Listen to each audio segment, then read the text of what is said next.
Nabi Muhammad tak kuasa menahan tangis saat pria berwajah buruk ini meninggal dunia. Dikisahkan, dahulu ada seorang sahabat Nabi Muhammad yang memiliki wajah buruk rupa. Dia bernama Julaibib. Dia adalah seorang pria dengan penampilan lusuh, berkulit hitam, dan bertubuh pendek. Keadaannya ini membuat Julaibib kerap mendapat hinaan dari banyak orang. Suatu hari, Nabi Muhammad SAW bertanya, "Apakah kau ingin menikah wahai Julaibib?" Pertanyaan itu lalu dijawabnya dengan santun dan bijak. "Siapakah orangnya yang mau menikahkan putrinya dengan diriku ini ya Rasulullah?" ujar dia sambil tersenyum. Nabi yang melihat Julaibib tidak ada rasa sedih di wajahnya lantas tersenyum dengan lembut. Di hari berikutnya, Nabi menanyakan hal yang sama kepada Julaibib. Lalu dijawab juga oleh Julaibib dengan perkataan yang sama pula. Begitu pula di hari berikutnya. Namun di hari ketiga, Nabi tidak sekadar bertanya, beliau menarik tangan Julaibib dan membawanya ke sebuah rumah pimpinan Ansor. Di sana, Nabi meminang putri pemimpin Ansor itu untuk dinikahkan dengan Julaibib. Setelah mendapat pinangan dari Rasulullah, pemimpin Ansor berkata, "Tentu ya Rasulullah," dengan senang hati, jawab pimpinan Ansor tersebut. Nabi lalu berkata, "Tapi aku melamar putrimu bukan untukku." "Lalu untuk siapa ya Rasulullah?" tanyanya terheran-heran. "Lamaran itu untuk sahabatku Julaibib," kata Nabi. Setelah mendengar maksud pinangan Nabi itu, pimpinan Ansor lantas hanya terdiam. Hal ini karena ia sangat mengenal betul siapa Julaibib. Ia adalah pria yang buruk rupa dan miskin. Dalam pikirannya, putrinya sudah tentu tidak mau menikah dengan pria seperti itu. Tetapi sungguh di luar dugaan, dari belakang terdengar suara wanita ikut masuk di percakapan. "Ayah, Ibu, apakah kalian akan menolak pinangan Rasulullah?" "Aku sekali-kali tidak akan menolaknya. Aku yakin, Rasulullah tidak akan membuat kita sengsara," ujar sang putri. Seketika itu, luluhlah hati pimpinan Ansor tersebut untuk menerima Julaibib sebagai menantunya. Akhirnya, Julaibib pun mendapatkan seorang istri yang cantik dan baik hati seperti bidadari. Setelah itu, pernikahan pun kemudian dilangsungkan. Akhirnya, Rasulullah SAW telah menikahkan Julaibib dengan seorang wanita yang solihah dan cantik jelita. Wanita tersebut diminta oleh Rasulullah untuk bersedia menjadi istri dari Julaibib.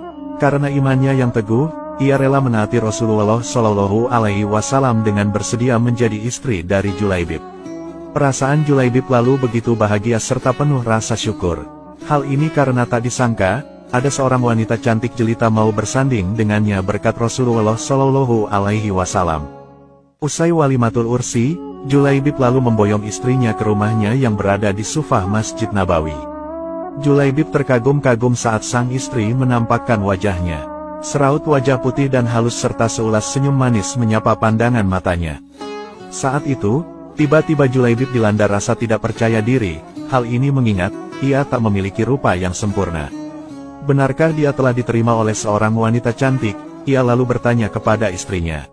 "Apakah engkau ridho dengan pernikahan ini? Tidakkah engkau menyesal telah menerimaku sebagai suamimu?"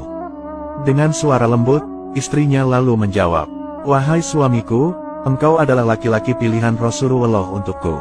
Aku ridho menjadi istrimu." Julaibib merasa senang mendengar jawaban istrinya tersebut.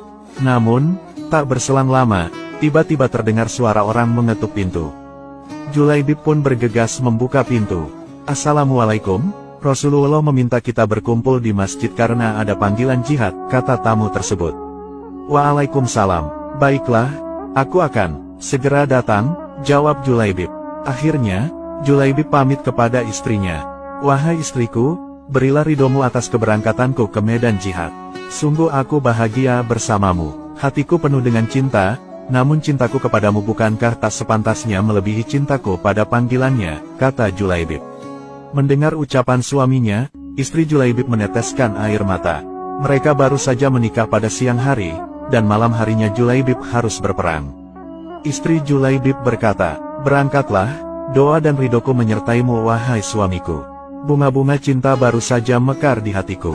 Namun cintaku padamu, tak sepantasnya menghalangiku untuk melepasmu memenuhi panggilannya." Keduanya lalu berpisah dalam keharuan.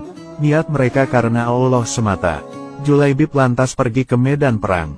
Ia berperang dengan gagah berani menumpas para musuh di medan Uhud.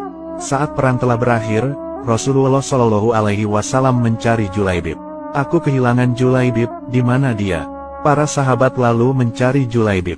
Mereka lantas menemukan Julaibib yang ternyata telah syahid di medan perang dan tubuhnya penuh dengan luka. Rasulullah Shallallahu Alaihi Wasallam begitu sedih melihatnya. Lalu, beliau sendiri yang mengafani Julaibib lalu mensolatkannya. Saat Julaibib selesai dimakamkan, terjadilah peristiwa yang menakjubkan. Rasulullah menangis, air matanya menetes sembari melihat gundukan tanah yang masih basah. Beliau lantas memandang ke langit dan tersenyum, lalu membuang pandangannya ke samping seraya menutup mata dengan telapak tangannya. Para sahabat yang melihat kejadian itu terheran-heran dan lantas bertanya kepada Rasulullah. Wahai Rasulullah, mengapa engkau menangis di pusaran Julaibib? Aku menangis karena mengingat Julaibib, hari ini dia memintaku merestuinya untuk menikah. Semestinya hari ini dia tengah bahagia bersama istrinya. Namun, hari ini juga ia telah tiada, jawab Rasulullah. Lantas, tadi kenapa engkau tersenyum? Tanya salah seorang sahabat. Saat memandang langit, aku melihat para bidadari turun untuk menjemput Julaibib, jawab Rasulullah. Tapi mengapa lantas engkau membuang pandangan ke samping? Apa yang engkau lihat ya Rasulullah? Aku melihat bidadari yang menjemput Julaibib begitu banyak. Mereka saling berebut, ada yang meraih tangannya, dan ada pula yang meraih kakinya sehingga salah satu dari bidadari itu tersingkap kainnya dan terlihat betisnya. Para sahabat lalu begitu kagum terhadap Julaibib yang buruk rupa, namun mulia di hadapan Allah Subhanahu wa Ta'ala. Bahkan, Rasulullah pernah mengatakan engkau adalah bagian dari dirinya dan dirinya bagian dari dirimu. Ternyata, kedudukan Julaibib sangat istimewa di mata Rasulullah. Ia baru saja mendapatkan bidadari dunia. Namun, bidadari surga lebih merindukannya. Dia dipilih Allah Subhanahu wa Ta'ala untuk dinikahkan dengan bidadari surga.